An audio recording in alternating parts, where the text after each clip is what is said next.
আসসালামু আলাইকুম সবাইকে। রমাদান প্রিপারেশন ব্লগের দ্বিতীয় পার্টে আপনাদেরকে স্বাগতম।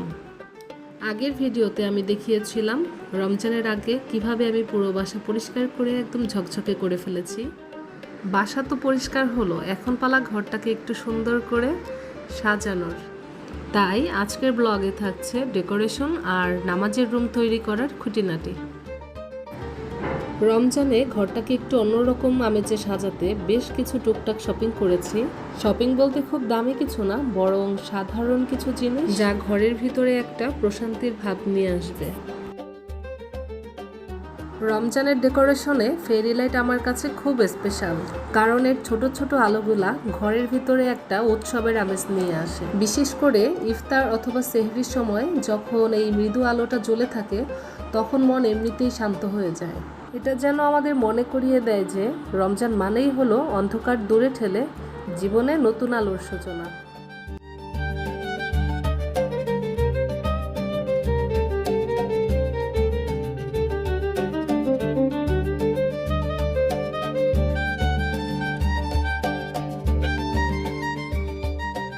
খাটের উপরের এই খালি দেয়ালটা নিয়ে আমি অনেক দিন ধরেই ভাবছিলাম, এবার রমজান উপলক্ষে আর্টিফিশিয়াল ফুল আর লতা দিয়ে এই দেয়ালটাকে সাজিয়ে নিলাম।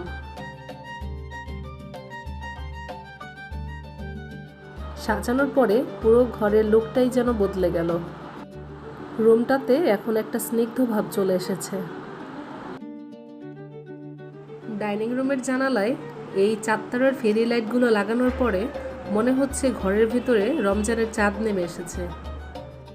ইফতারের সময় যখন আমরা সবাই একসাথে বসি, তখন এই মৃদু আলোতে খাওয়ার আনন্দটাই অন্যরকম হয়ে যায়। খুব সাধারণ একটা পরিবর্তন, কিন্তু এর ইম্প্যাক্ট অনেক বেশি। আমার বাসায় ছোট্ট একটা স্টোর রুম ছিল, যা সাধারণত অপ্রয়োজনীয় জিনিসেই ঠাসা থাকে।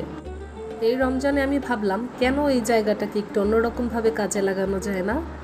তো সেই প্ল্যান থেকেই বানিয়ে ফেললাম নামাজের রুম, কারণ এই রমজানে নামাজের রুমই হতে পারে ইবাদতের জন্য সবচেয়ে ভালো ডিসিশন।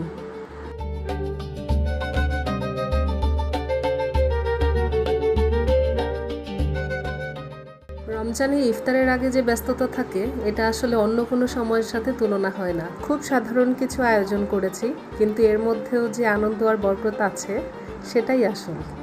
তো এই ছিল আমার রমজানের প্রস্তুতি আর ছোট ছোট কিছু আয়োজন। ঘর তো পরিষ্কার হলো, সাজানোও হলো। এখন আসল প্রস্তুতি হলো মনের, যেন এই রমজানে আমরা নিজেদেরকে আরও একটু উন্নত করতে পারি, বেশি বেশি ইবাদতে মশগুল থাকি।